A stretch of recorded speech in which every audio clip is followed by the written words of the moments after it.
বেশ খানিকটা পথ চলা সম্পূর্ণ, সেই সঙ্গে কপালে বিন্দু বিন্দু ঘাম। কিন্তু এই জায়গায় পৌঁছে মন বলবে, বস এ কোথায় এলাম। এপ্রিলে শুরু হতে না হতেই দক্ষিণবঙ্গের অবস্থা বেশ খারাপ।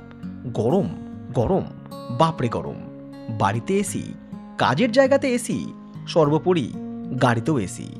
শরীর ঠান্ডা হলেও মন ঠান্ডা হচ্ছে কি বোধহয় না। দরকার একটা উইকেন্ডের। তারপর ট্রেনের টিকিট কেটে দিন দুয়েকের জন্য বেরিয়ে পড়া এমন এক জায়গা সন্ধান করতে যেখানে এসি তো দূরে থাক, ফ্যানের দরকারও পড়বে না, বরং ঘুমানোর সময় টানাটানি হবে কম্বলের অধিকার নিয়ে। সেই সঙ্গে চলবে পাহাড়ের ঝাল মশলাহীন খাওয়া দাওয়া, সকালে বিকেলে পাহাড়ি রাস্তায় হাঁটা চলা, আর সময় পেলে দু একটা সাইট সিং করে নেওয়া, পাহাড়ি পাইন বনে কয়েকটা ছবি তুলে সোশ্যাল মিডিয়াতে স্ট্যাটাস দেওয়া। বেঁচে তো অনেকেই আছে, আমি কয়েকটা দিন একটু ভালো আছি। আর এই ভালো থাকার ইচ্ছেটা ভ্রমণ পিপাসু বাঙালির মনে বরাবরই প্রবল। চলুন আজ আমরা ঘুরে দেখি কালিম্পংয়ের ছোট্ট একটা পাহাড়ি গ্রাম যার নাম চারখোল। আজকে 31শে মার্চ 2025, সময় ঘড়ি বলছে সকাল 11:07। এর আগের পর্বে আমাদের উত্তরবঙ্গের সফরে, মানে অবির উত্তরবঙ্গ সফরে আমরা গেছিলাম হচ্ছে ঝান্ডি, যার ভিডিও আপনারা দেখেছেন। এবং আপনাদেরকে তখন বলেছিলাম যে আমরা কিন্তু আমাদের উত্তরবঙ্গে 3 দিনের সফরে 3টে পাহাড়ি জায়গায় যাব, পাহাড়ি গ্রামে যাব। তো আজকে 31শে মার্চ আমাদের দ্বিতীয় দিনে আমরা ঝান্ডি থেকে যাচ্ছি আরও একটা অফবিট ডেস্টিনেশন কালিম্পংয়ের, সেটা হচ্ছে চারখোল। এবং এই যাওয়ার পথে টুকটাক যে সমস্ত সাইট সিনগুলো রয়েছে এই পথে, সেগুলোও কভার করব এবং সেগুলো কিন্তু আমাদের আজকের এই ব্লগে আমরা রাখবো। আশা করছি আপনাদেরকে পাহাড়ি ছোঁয়া এবং সেই সাথে সবুজ প্রকৃতি এবং ঠান্ডা হাওয়ার স্পর্শ অবশ্যই দিতে পারবো এই তুখোর গরমে আজকের এই পর্বে। এর আগের পর্বে অনেক দর্শক বন্ধু প্রশ্ন রেখেছিলেন জুনিয়র কোথায়, ওকে ছাড়া গল্পটা কোথাও যেন অসম্পূর্ণ। জুনিয়র কিন্তু আমাদের সাথে আসেনি, কারণ জুনিয়র না আসতে পেরে খুব হ্যাপি।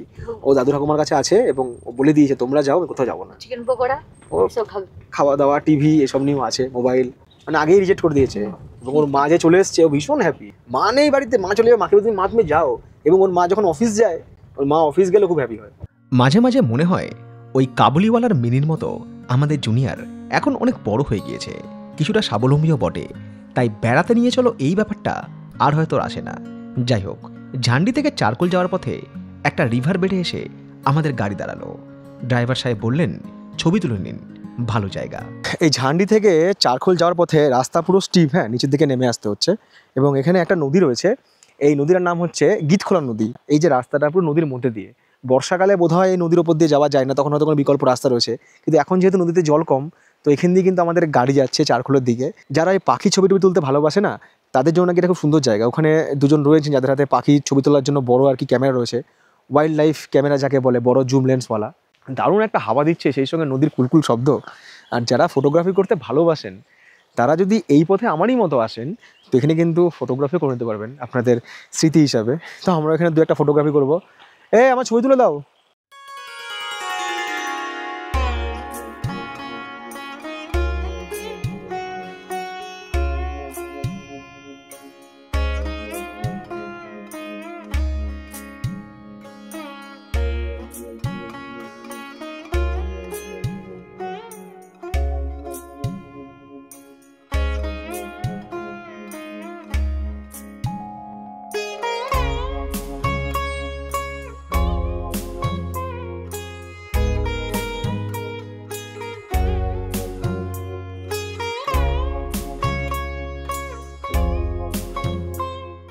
চলার পথে আরও কয়েকটা সাইট সিং রয়েছে, তার প্রত্যেকটাই কভার করলাম। কালিম্পংয়ের লাভা লোলেগাঁও বেড়াতে এসে এগুলো আপনারা দেখতেই পারেন, আবার স্কিপও করতে পারেন। তেমন আহামরি কিছু নয়, বিশেষ করে তাদের কাছে যারা প্রায়শই পাহাড়ে বেড়াতে আসে। এই যাত্রাপথে একটা ভিউ পয়েন্ট আছে, এটার নাম হচ্ছে নোকদারা বোটিং পয়েন্ট। নোকদারা তো খুব সুন্দর একটা জায়গা, চারিদিকে পাহাড়ে ঘেরা, গাছ টাছ রয়েছে, মাঝে একটা লেক রয়েছে, সেই লেকে আর কি বোটিং ফোটিং হয়। এখানে এন্ট্রি ফি হচ্ছে 20 টাকা পার পার্সন, পার্কিং ফি রয়েছে, আর বোটিং হচ্ছে 70 টাকা পার অ্যাডাল্ট বোটিংয়ের জন্য। তবে সুস্মিতাকে জিজ্ঞেস করলাম বোটিং করবে কি না, বললো না বোটিং আর করবো না, বোটিং করার ইচ্ছে নেই। যদি আপনার কাছে সময় থাকে তো আপনারা কিন্তু এখানে এসে বোটিং করে নিতে পারেন, বাট আমরা আজকে এখন বোটিং করবো না, কারণ আমাদের অনেকগুলো জায়গা দেখার আছে, আবার ওখানে পৌঁছানোর আছে, পৌঁছে লাঞ্চ টাঞ্চ করতে হবে। তো এটাও কিন্তু একটা আর কি সাইট সিং পয়েন্ট, যদি চাইল আপনারা কিন্তু কভার করে নিতে পারেন।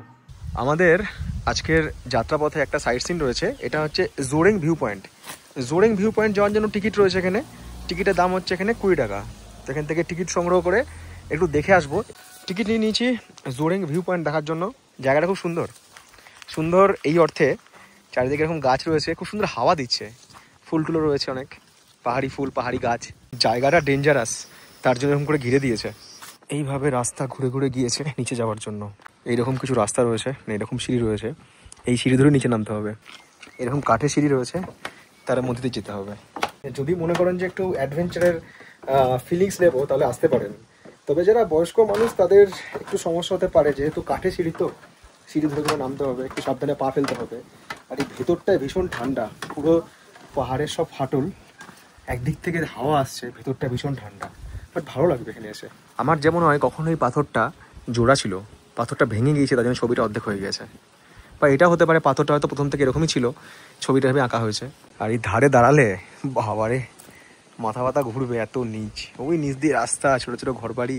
এই পথেই রয়েছে ডাবলিং ভিউ পয়েন্ট এবং পারম্যাক ভিউ পয়েন্ট। জনপ্রতি 20 টাকা দিয়ে টিকিট কেটে এই দুটো জায়গাও দেখে নিতে পারেন। তো এই হচ্ছে 20 টাকা দিয়ে আর কি ডাবলিং ভিউ পয়েন্ট। আপনারা যারা আসছেন তারা এখানে এসে ভালো সময় কাটাতে পারেন, ফটোগ্রাফি ভিডিওগ্রাফি করতে পারেন। খুব ছোট্ট জায়গা, বাস কী বলবো, এক কথায় বেশ সাজানো গোছানো, বেশ কিউট জায়গা, আমার তো খুব সুন্দর লাগছে। আর এই রয়েছে স্কাই ওয়াক, এখানে 3 জনের বেশি অ্যালাউ নয়, আর বলে দিয়েছে যে জুতো পরে যাবেন না। তো এখানে এসে ফটোগ্রাফি করা যেতে পারে, দারুণ হাওয়া দিয়েছে, চারিদিকে প্রচুর পাহাড়, আমার তো জায়গাটা বেশ লেগেছে।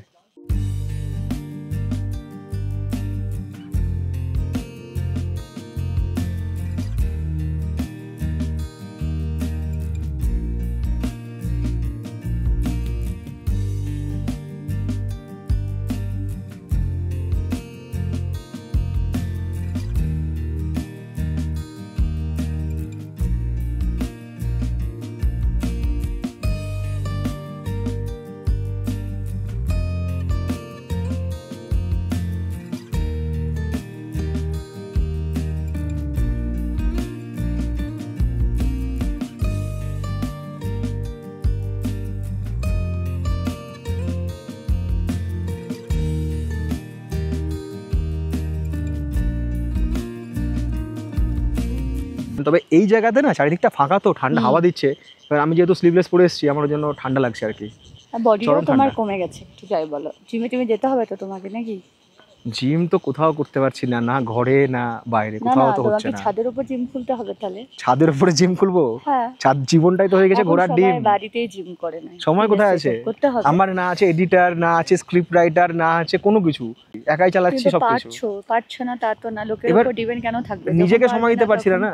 সুস্মিতা এখানে এসে মোমো খাচ্ছে, কি ভেজ মোমো, ভেজ হ্যাঁ। Fried momo, veg fried momo, এর সঙ্গে নিচে সস।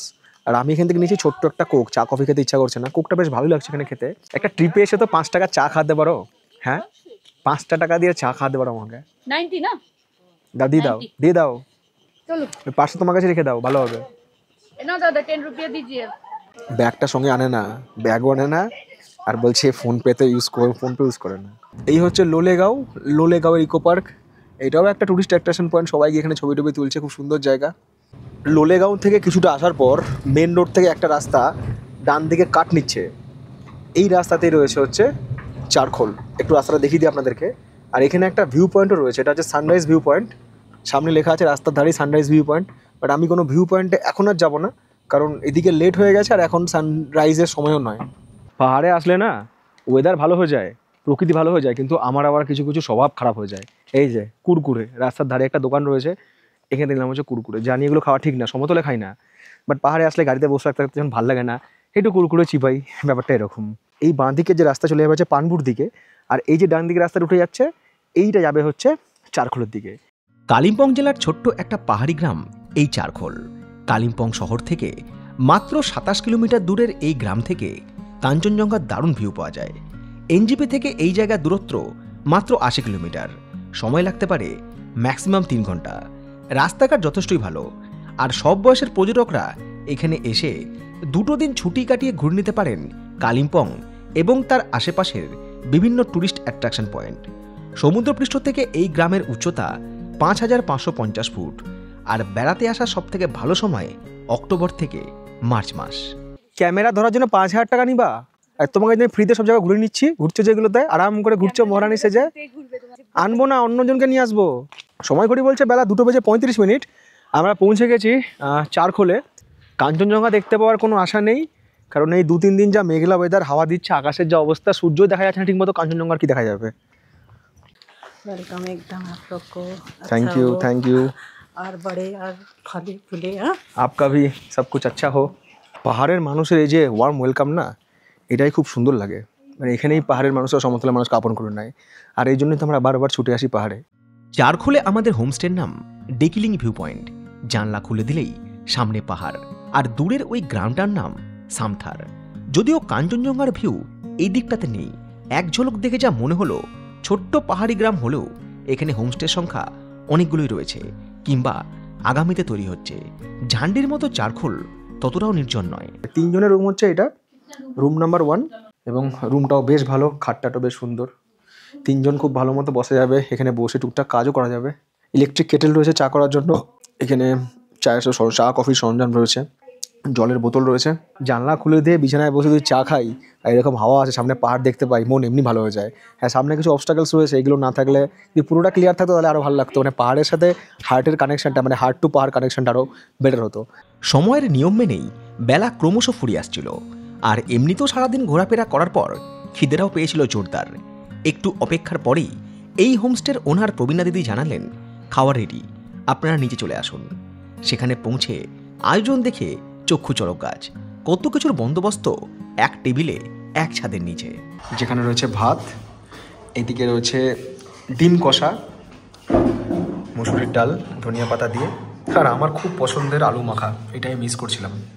এদিকে তো স্যালাড রয়েছে, এদিকে আচার রয়েছে, আলু ভাজা, ভেন্ডির তরকারি, ভেন্ডির তরকারি, ঘি, ঘি, আলু ফুলকপির তরকারি, আর এই হচ্ছে আচার। এই মুহূর্ত দেখার পর কেউ কেউ বলে বসতেই পারে ওসব ব্লগারদের জন্য, ট্যুরিস্টদেরকে এমন কিছুই দেওয়া হয় না, সবটাই প্রমোশন। কিন্তু প্রমোশন করলে যদি পাহাড়ের মানুষের জীবন কিংবা জীবিকার উন্নতি হয়, তাহলে আমি সেটা স্বচ্ছন্দের সঙ্গে করতে পারি। অন্তত সমতলের ডার্টি পলিটিক্স কিংবা কাটমানি পাহাড়ে হয়তো চলে না। এখানকার মানুষ আজও সরল সোজা, তাই খাবারের বিষয়ে কয়েকটা জিনিস স্পষ্ট করে দেওয়াটা নিজের কর্তব্য বলেই মনে করি। আচ্ছা, যারা ভিডিও দেখে আসবেন, অনেক সময় তো একটা কনফিউশন হয়ে যায় যে আপনাকে দিয়েছে আমাদেরকে দেয়নি, তো আমি চাই না যে কনফিউশনটা হোক। তো আমরা কিন্তু বলিও নি, অ্যাকচুয়াল ওনারা কিছু জিনিস এক্সট্রা করে দিয়েছেন। সেটা হচ্ছে যে এই ঘি কিন্তু ওদের থাকে না, তো ঘিটা ওনারা এক্সট্রা দিয়েছেন। যদি আপনারা ঘি নিতে চান পাহাড়ে এসে, তাহলে আপনারা একটু বলে দেবেন যে আমরা ঘি নেব। আর সেই সাথে এই যে সবজি দুটো, এখানে কিন্তু একটা সবজি ওরা দেয়, হয় আলু ফুলকপির তরকারি, নাহলে ভেন্ডি, তো যে কোনো একটা সবজি ওরা দেবে। তো আপনারা যদি নিতে চান তো বলে দেবেন যে আমরা এরকম সবজি এক্সট্রা চাই। আর স্যালাড ওরা দেয়, তবে এত কিছু ডিজাইন করে দেয় না, স্যালাডটাকে মোটামুটি এরকম ডিজাইন থাকে না, তো আমাদের জন্য স্পেশাল আর কি ডিজাইন করে দিয়েছে। এই 3টে জিনিস এখানে এক্সট্রা আছে, বাকি সব জিনিস কিন্তু আপনারা পেয়ে যাবেন যারা আপনারা এখানে আসছেন এবং এই হোমস্টেতে আমারই মতো আপনারা স্টে করছেন। পাহাড়ে বেড়াতে এসে বাঙালি খাবার খাওয়াটা হচ্ছে একরকম স্বাদ, আর পাহাড়ে বেড়াতে এসে পাহাড়ি খাবার দাবার খাওয়া হচ্ছে একরকম স্বাদ। ডাল টাল তো মোটামুটি সব কমন খাবার। ডিম কষা রিভিউ দেবো। ডিমের মধ্যে বড় বড় আলুও রয়েছে, একটু স্পাইসি, ঝাল আছে হালকা, খুব সিম্পল যে ডিম কষা বলবো না, একটু স্পাইসি যেরকম হয়। ডালটা খুব সিম্পল, ডালের সঙ্গে আলু ভাজা, একটু সবজি, তারপর ডিম কষা। হোমস্টের যে দিদি আমাদের জন্য রান্নাবান্না করেছিলেন, তাকে জিজ্ঞাসা করে জেনেছিলাম শুধুমাত্র ডাল ছাড়া এখানে বাকি সমস্ত খাবারই অর্গ্যানিক, অর্থাৎ এখানেই চাষ হয়। খাওয়া দাওয়ার পর যেটা বাকি ছিল সেটা হচ্ছে আচার, তেঁতুলের আচার। আমি আচার খাই না, সুস্মিতা বললাম আমি সবটা আচার খাবো, আনলাম দারুণ টেস্ট করে দেখি, বেশ ভালো। তো এদের এখানে যে প্যাকেজটা রয়েছে সেটা হচ্ছে যে আপনারা যখন আসছেন এনজিপিতে, ধরুন আজকে নামলেন সকালবেলায়, এখানে আস্তে আস্তে মোটামুটি আপনাদের রাস্তায় ব্রেকফাস্ট করলেন, মোটামুটি দুপুর হয়ে গেল, এসে লাঞ্চ করলেন, লাঞ্চ দিয়ে শুরু হবে, তারপরে হচ্ছে ইভিনিং স্ন্যাক্স, তারপরে হচ্ছে ডিনার, এবং পরের দিন ব্রেকফাস্ট দিয়ে প্যাকেজ শেষ হবে। তা যদি আপনাদের মনে হয় যে আমরা মাছ খাবো বা আমরা চিকেন খাবো, তো আপনারা কিন্তু আপনাদের এই মেনুটাকে প্রয়োজন মতো কাস্টমাইজ করে নিতে পারেন। হয়েছে, খাওয়া যায়। এত তুমি আচার কেন খাচ্ছ বলো তো? তোমার আচার খাওয়া দেখে আমার না মনের মধ্যে সন্দেহ হচ্ছে। ভরপেট খাওয়া দাওয়ার পর যখন ভাত ঘুম দিয়ে উঠলাম, তখন পাহাড়ে সন্ধে নেমেছে, আর আমাদের হোমস্টের দিদি আমাদের জন্য বানিয়ে দিয়েছে চা, আর সুস্মিতার জন্য চিকেন মোমো। যদিও চিকেন মোমো আগে থেকেই অর্ডার দিয়ে রাখতে হয়। এমনি এরা সন্ধ্যাবেলায় ইভিনিং স্ন্যাক্সে দেয় হচ্ছে ভেজ পকোড়া, আর সেই সঙ্গে দেয় হচ্ছে চা বিস্কিট। আগে সন্ধ্যাবেলায় পড়তে বসতে হতো বইপত্র নিয়ে, আর এখন সন্ধ্যা হলে এই যে ল্যাপটপ নিয়ে বসতে হয়। এটা এখন তো মা সরস্বতী, এটা এখন মা লক্ষ্মী। আর এইদিকে চলে এসেছে চিকেন পকোড়া। কেমন টেস্ট? তুমি তো মোমো খাওয়ার পরে আবার চিকেন পকোড়া শুরু করে দিলা খাওয়া, টেস্ট ভালো না? তো এটা কিন্তু শুধু ভালো লাগবে না, তো এই যে হোমস্টের যে ওনার আছেন ওকে বললাম हाँ खोला है मैम। কি নিয়ে আসে দেখুন। পাহাড়ি জায়গায় বেড়াতে এসে পকোড়ার সাথে মুড়ি না হলে আমার ঠিক জমে না বলতেই হোমস্টে দিদি মুড়ির ব্যবস্থাও করে দিলেন। মুড়ি আর চিকেন পকোড়ার সঙ্গে আরও একটা জিনিস ট্রাই করলাম, চিকেনের স্কিন ভাজা। যদিও ফার্স্ট টাইম খেলাম, তবে সস দিয়ে বেশ মুখরোচক। পাহাড়ি সন্ধ্যায় এই চিকেন পকোড়া খাওয়ার সময় তার কথা খুব মনে আসছিল। সে থাকলে এখন কি করতো। ছেলে মাকে একবারও ফোন করে না যে কোথায় আছো, কোনো পাত্তা না, বিন্দার ঠাকুমার কাছে আছে, খাচ্ছে দাচ্ছে মজা করছে। আর মাকে বলছে ছেলেকে মিস করছে, বলছে খুব একটা করি না, ও তো ভালোই আছে, দাদু ঠাকুমার কাছে ভালো থাকে। আমি যেহেতু বা আমার একটা ছেলে আর ও বা আমার একটা ছেলে, তো আমার জায়গাটা এখন ও নিয়ে নিয়েছে। ও সুস্মিতার আমার অবর্তমানে মানে আমার বাবা মা মানে এরকম যদি কোনো হয়, হয়তো আমাদের কিছু হয়ে গেল, হয়তো অ্যাক্সিডেন্ট হয়ে গেল, মারা টারা গেলাম, যেতেই পারি, বাইরে আসি যখন তখন যা খুশি হতে পারে, তো ও কখনো অনাথ হবে না, আমার বাবা মাকে মানুষ করে দেবে। ও যা চায় ঠাকুমাকে একদম মানে ডবল দিয়ে দেয়। শুধু আমার ভয়ও চাইতে পারে না, মানে বলতে পারে না যে এটা খাবো ওটা খাবো, পারমিশন নেয়। এখন তো আমি না এই জন্য পারমিশনের বেলায় নেই, ঠাকুমার কাছে যা ডিমান্ড করছে খেয়ে যাচ্ছে। গল্পের মাঝেই আমাদের হোমস্টে দিদি এসে জানালেন বাইরে বনফায়ারের আয়োজন করা হয়েছে। উত্তরবঙ্গের পাহাড়ে বেড়াতে আসলে যেটা করতেই হবে, কারণ এই 31শে মার্চের রাতে বাইরে ঠান্ডার প্রভাব বেশ ভালো। এখানে 1 কেজি চিকেন বারবিকিউ, সেই সাথে বোনফায়ার রেট হচ্ছে 1200 টাকা। আর যদি আপনারা মনে করেন যে না আমরা বারবিকিউ করবো না, আমরা শুধুমাত্র বোনফায়ারই করবো এখানে, সেক্ষেত্রে খরচা করতে হবে আপনাদের হচ্ছে 500 টাকা।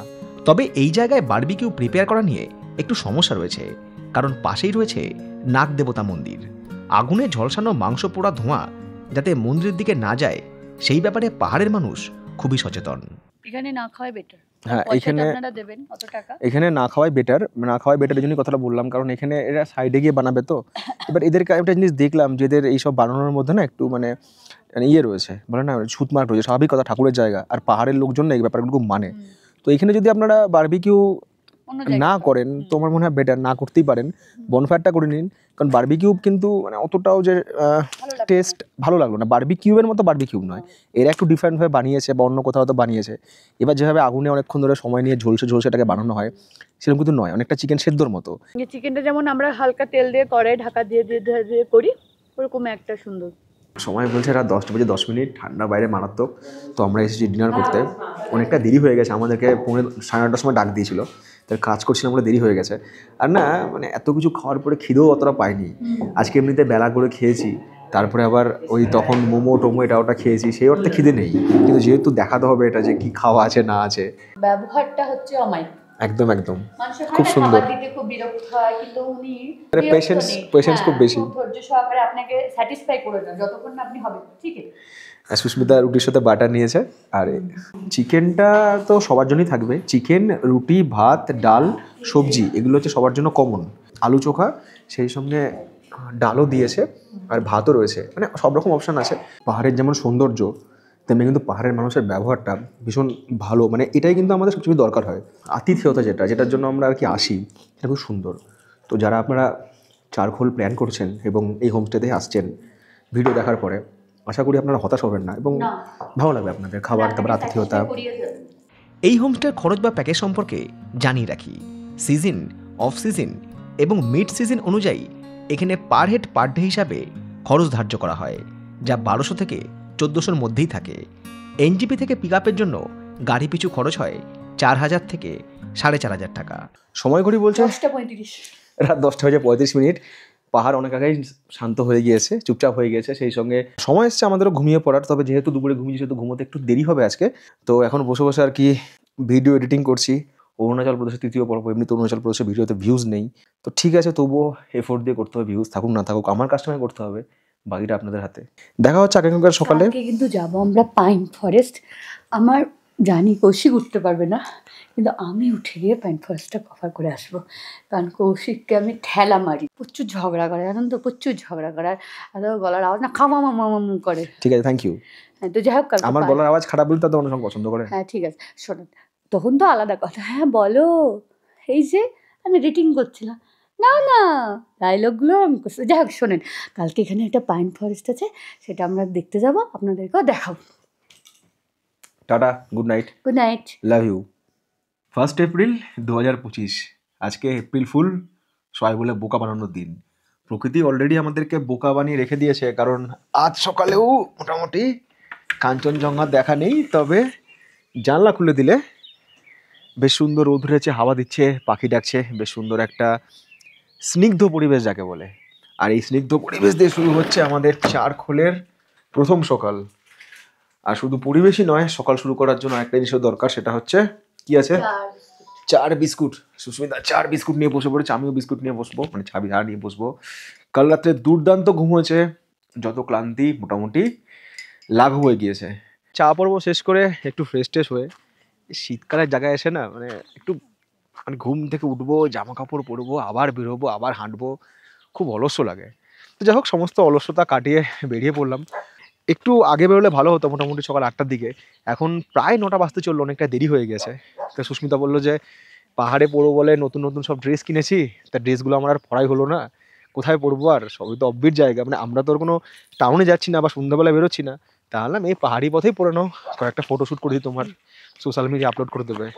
মানুষ কিংবা রিসর্টের ভিড় কাটিয়ে একটা সরু পাহাড়ি পথ নেমে গেছে নিচের দিকে।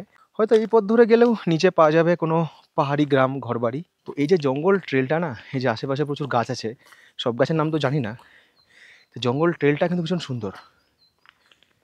সামনে দেখুন রাস্তা কীরকম শুরু হয়ে গিয়েছে, ক্রমশ রাস্তা সরু, ক্রমশ চওড়া, মানে হাঁটার জন্য একদম পারফেক্ট আমি বলবো। তো এই রাস্তায় হাঁটতে কিন্তু ভালোই লাগবে। এমনিতেই পাহাড়ি পথে একটু কসরত বেশি হয়, শ্বাস প্রশ্বাস জোরে চলে, তার উপরে যদি এরকম পোশাক থাকে না শীতের, তাহলে ঘাম আসে, গরম লাগে, ঠান্ডা লাগে না। এমনিতেও খুব ঠান্ডা নেই। সমতলে মানুষের ভিড়ে বা এত লোকজনের মধ্যে সত্যি কথা বলতে হারানোর জায়গা নেই। হারাতে যদি হয় তাহলে পাহাড়ে এসেই হারাতে হবে। এই পাহাড়ি পথে বাঁকে, এই নির্জন অরণ্যে। এই যে আমরা পাইন ফরেস্টে যাচ্ছি, পাইন ফরেস্ট তো একটা আকর্ষণীয় জিনিস, কিন্তু তার আগে এই যে এরকম রাস্তা, সেই রাস্তা ধরে ধরে যাচ্ছি, পায়ের তলায় পাতাগুলো আস্তে আস্তে সব মুড়িয়ে যাচ্ছে। সবুজ বনভূমির পথ ধরে কিছুটা পথ হেঁটে যাওয়ার পর পরিচিত হলাম পাহাড়ি গ্রামের মানুষ, তাদের জীবিকা কিংবা দৈনন্দিন জীবনের সঙ্গে।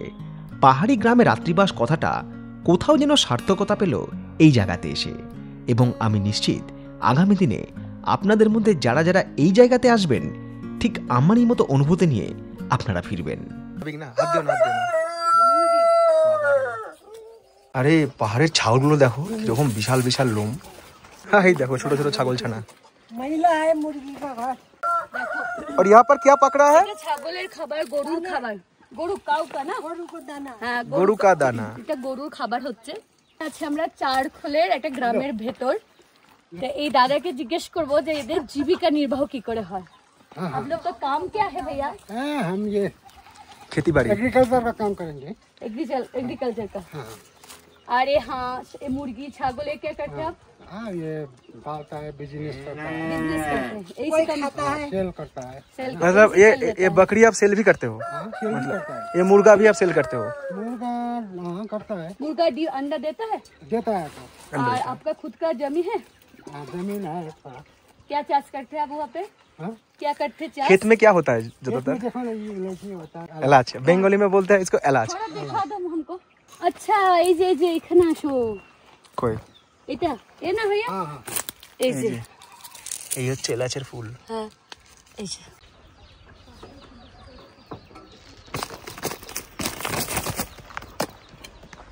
মটরশুঁটি গাছ বহুদিন পরে দেখলাম।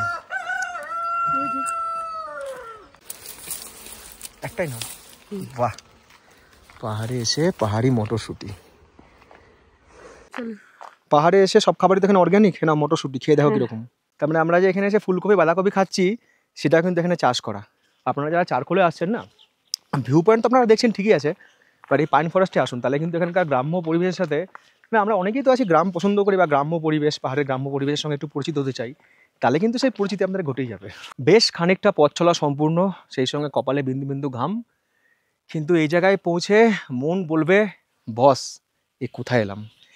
এই নির্জন পাইন ফরেস্ট, এইটা দেখার জন্য কিন্তু আসা এই চারখোলে এতটা পথ পেরিয়ে। না, এটা দেখার জন্য আসা কথা বলা ভুল, আমি যখন চারখোলের প্ল্যান করেছিলাম তখন আমি পাইন ফরেস্ট সম্পর্কে সত্যি জানতাম না যে এরকম একটা জায়গা রয়েছে, কিন্তু এই যে খানিকটা পাহাড়ি পথ চলে এখানে এসে পৌঁছালাম, এবং এই পাইন ফরেস্টে আসার পর এই যে একটা আলো আঁধারির খেলা, যে সূর্যের আলো ঠিকমতো পৌঁছাচ্ছে না, কোথাও কোথাও এখানে পড়ছে ওখানে পড়ছে, মানে একটা আলো আঁধারির একটা রহস্যময় পরিবেশ সৃষ্টি হয়েছে। আর সেই সাথে এই যে গাছগুলো, নির্জনতা, পাখির ডাক, দুর্দান্ত লাগছে। আর এই জায়গায় কিন্তু আমরা দুজন ছাড়া কেউ নেই। তো যারা একটু রোমান্টিক কাপেল রয়েছেন বা একটু রোমান্স করতে চান, বয়সের কোনো বাধা ধরা নেই, সেটা যে কোনো বয়সে হতে পারে, সেটা মানে 18 তো হতে পারে, সেটা 60 হতে পারে। তো তারা একবার এখানে আসুন, এখানে এসে একটু ভালো মুহূর্ত কাটান, ছবি টবি তুলুন, আমার মনে হয় ভালো লাগবে। আর এই যে হাঁটছি তো, পায়ের নিচে যে পাতাগুলো মাঝে মধ্যে মুড়িয়ে যাচ্ছে বা পাতাগুলো মরমর করে ভেঙে যাচ্ছে, এই আওয়াজ শুনে কখনো কখনো নিজেই চমকে উঠছি যে এই কোনো সরীসৃপ হয়তো পাশ দিয়ে হেঁটে যাচ্ছে না। যারা আমরা সমুদ্রে বেড়াতে যাই, সেই সমুদ্রের ধারে ঝাউবনে গিয়ে যেরকম অনুভূতি হয় না, পাহাড়ে এসে কিন্তু এই পাইন ফরেস্টে এসে সেরকমই অনুভূতি। বাট ওটা সমুদ্র, এটা পাহাড়। কিন্তু নির্জনতা যদি বলি বা আলো আঁধারির যে খেলা সেটা যদি বলি, তাহলে কিন্তু দুটো অনুভূতি দু জায়গাতে চাই এরকম। একটা অনুরোধ রাখতে পারি বা একটা অনুরোধ রাখবো, এই যে প্লাস্টিকের প্যাকেট, এইসব চিপসের প্যাকেট, এই যে মটর দানার ফানার প্যাকেট ট্যাকেট বা বোতল, এইগুলো এখানে ফেলবেন না, কারণ পরিবেশকে নষ্ট করার কিন্তু কোনো অধিকার আমাদের নেই। এখানে যে টুরিস্টরা আসে তার প্রমাণ কিন্তু রয়েছে, কিছু কিছু জায়গায় প্লাস্টিকের প্যাকেট, জলের বোতল টোতল পড়ে রয়েছে। তো পাহাড়ে এসে কিন্তু প্লাস্টিককে বর্জন করুন, আর জলের অপচয় একটু কম করুন, পরিবেশকে সুন্দর রাখুন, আর মন খুলে বলুন, পাহাড় তোমাকে আমরা অনেক অনেক অনেক ভালোবাসি।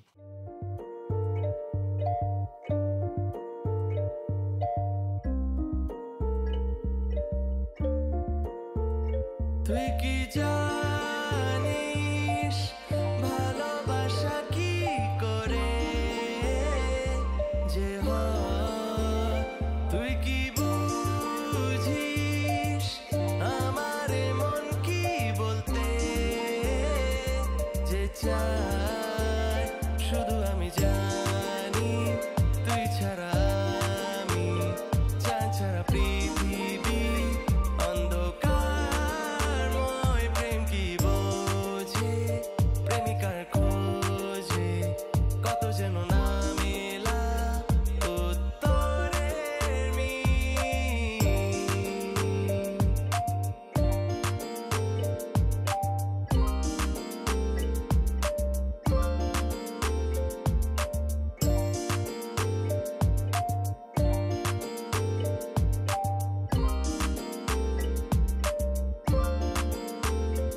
এই বোকা মনটা মিষ্টি